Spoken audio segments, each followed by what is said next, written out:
Hi friends, ಎಲ್ಲರಿಗೂ ದಸರಾ ಹಬ್ಬದ ಶುಭಾಶಯಗಳು. ಇವತ್ತು ನಾನೊಂದು ಈಸಿ ರೆಸಿಪಿಯನ್ನ ಮಾಡಿ ತೋರಿಸ್ಬೇಕು ಅಂತ ಇದ್ದೀನಿ. ಏನಪ್ಪಾ ಅಂತ ಹೇಳಿದ್ರೆ, ಇದು ಗೋರಿಕಾಯಿ ಅಂತ ಗೊತ್ತಲ್ಲ ಫ್ರೆಂಡ್ಸ್, ಜವಳಿಕಾಯಿ ಅಂತೀವಿ, ಗೋರಿಕಾಯಿ ಅಂತೀವಿ.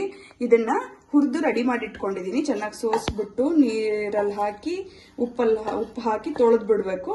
ನಂತರ ಒಂದು ಬಾಣಲಿಗೆ ಹಾಕಿ ಚೆನ್ನಾಗಿ ಹುರಿಬೇಕು. ಹುರಿಲಿಕ್ಕೆ ಒಂದು 5 ರಿಂದ 10 ನಿಮಿಷ ಟೈಮ್ ತಗೊಳುತ್ತೆ ಫ್ರೆಂಡ್ಸ್. ಇದು ಮತ್ತೆ ಈರುಳ್ಳಿ, ಟೊಮೊಟೊ, ಒಂದು 4 ರಿಂದ 5 ಮೆಣಸಿನಕಾಯಿ ಖಾರದ ಮೇಲೆ ಡಿಪೆಂಡ್ ಆಗಿ, ಮತ್ತೆ ಕೊತ್ತಂಬರಿ ಸೊಪ್ಪು, ಕರಿಬೇವು, ಮತ್ತೆ ಕಾಯಿ ತುರಿ ಇಷ್ಟಿದ್ರೆ ಒಂದು ಒಳ್ಳೆ ರೆಸಿಪಿ ಆಗುತ್ತೆ. ಇದಕ್ಕೆ ಬೇಕಾದ್ರೆ ಮೊಳಕೆ ಕಾಳು, ಹೆಸರು ಕಾಳು, ಮೊಳಕೆ ಕಾಳನ್ನು ಕೂಡ ಹಾಕ್ಬೋದು. ಈಗ ಮಾಡೋದು ಹೇಗೆ ಅಂತ ನೋಡೋಣ.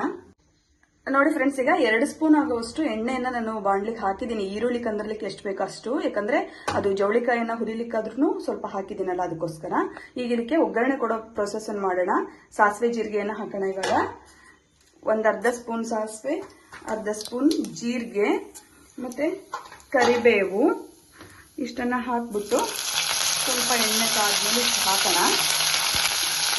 ಈಗ ಇದಕ್ಕೇನೆ ಹಸಿಮೆಣಸಿಕಾಯಿಯನ್ನ ಹಾಕ್ಬಿಟ್ಟು, ಇದು ತುಂಬಾ ಫ್ರೈ ಆಗಿದೆ ಈ ಮೆಣಸಿಕಾಯಿ.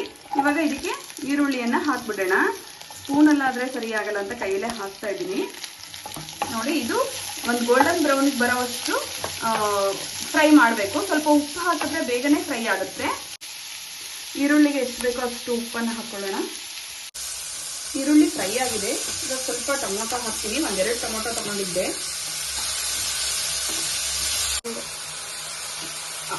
ಆನಿಯನ್ ಮತ್ತೆ ಟೊಮೊಟೊ ಸ್ವಲ್ಪ ಫ್ರೈ ಆದ್ಮೇಲೆ ಅರಿಶಿನ ಪುಡಿಯನ್ನು ಹಾಕಬೇಕು. ನೋಡಿ ಎಷ್ಟು ಕಲರ್ಫುಲ್ ಆಗಿ ಕಾಣ್ತಾ ಇದೆಯಲ್ಲ, ಅದೆಲ್ಲ ಫ್ರೈ ಆಗಿದೆ ಚೆನ್ನಾಗಿ. ಇವಾಗ ನಾವು ಗೋರಿಕಾಯಿಯನ್ನ ಹುರ್ಕೊಂಡಿದ್ವಲ್ಲ, ಅದನ್ನ ಹಾಕ್ಬಿಡೋಣ. ಇದು ಗೋರಿಕಾಯಿ ಎಣ್ಣೆಯಲ್ಲಿ ಚೆನ್ನಾಗಿ ಫ್ರೈ ಆಗಿತ್ತು. ಇವಾಗ ಸ್ವಲ್ಪ ಫ್ರೈ ಮಾಡಿದ್ರೆ ಸಾಕು. ನನ್ನ ಕಡೆ ಸ್ವಲ್ಪ ಮೊಳಕೆ ಬರ್ತಿದೆ, ಹೆಸರು ಕಾಳಿತ್ತು, ಅದನ್ನು ಕೂಡ ನಾನು ಹಾಕ್ತಾ ಇದ್ದೀನಿ. ತುಂಬಾ ಚೆನ್ನಾಗಾಗುತ್ತೆ ಟೇಸ್ಟು. ನೋಡಿ,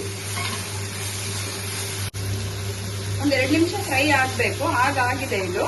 ಇವಾಗ ನಮ್ಮ ಹತ್ರ ಇರುವಂತ ಉಪ್ಪನ್ನ ನೋಡ್ಬಿಟ್ಟು, ಉಪ್ಪು ಸರಿಯಾಗಿದ್ರೆ ಕೊತ್ತಂಬರಿ ಸೊಪ್ಪು ಮತ್ತು ಕಾಯಿ ತುರಿ ಇತ್ತಲ್ಲ, ಅದೆರಡನ್ನು ಒಟ್ಟಿಗೆ ಹಾಕ್ಬಿಟ್ಟು ಫ್ರೈ ಮಾಡಿ ಇಳಿಸ್ಬಿಡ್ಬೇಕು. ಇಷ್ಟ ಫ್ರೆಂಡ್ಸ್, ಚಪಾತಿಗೆ, ರೊಟ್ಟಿಗೆ ತುಂಬಾ ಚೆನ್ನಾಗಾಗುತ್ತೆ. ನೋಡಿ ಎಷ್ಟು ಕಲರ್ಫುಲ್ ಆಗಿ ಕಾಣಿಸ್ತಾ ಇದೆಯಲ್ಲ. ಇದನ್ನ ಇವಾಗ ಪಲ್ಯಕ್ಕೆ, ಚಪಾತಿಗೆ, ರೊಟ್ಟಿಗೆ ಯಾವುದಕ್ಕಾದ್ರೂ ಹಾಕೊಂಡು ತಿನ್ಬಹುದು. ನೋಡಿ ಫ್ರೆಂಡ್ಸ್, ಇವಾಗ ರೊಟ್ಟಿಗೆ ತುಂಬಾ ಟೇಸ್ಟ್ ಬರುತ್ತೆ. ಜೊತೆಗೆ 1-2 ಈರುಳ್ಳಿ, ಕ್ಯಾರೆಟ್ ಇದ್ರಂತೂ ತುಂಬಾನೇ ಯಮ್ಮಿ ಆಗಿರುತ್ತೆ. ಸೊ ಎಲ್ಲರೂ ಮನೆಯಲ್ಲಿ ಟ್ರೈ ಮಾಡಿ ನೋಡಿ ಹೇಗಾಯ್ತು ಅಂತ ಹೇಳಿ ನನಗೆ ಮೆಸೇಜ್ ಮಾಡಿ ಫ್ರೆಂಡ್ಸ್. ಓಕೆ, ಬಾಯ್.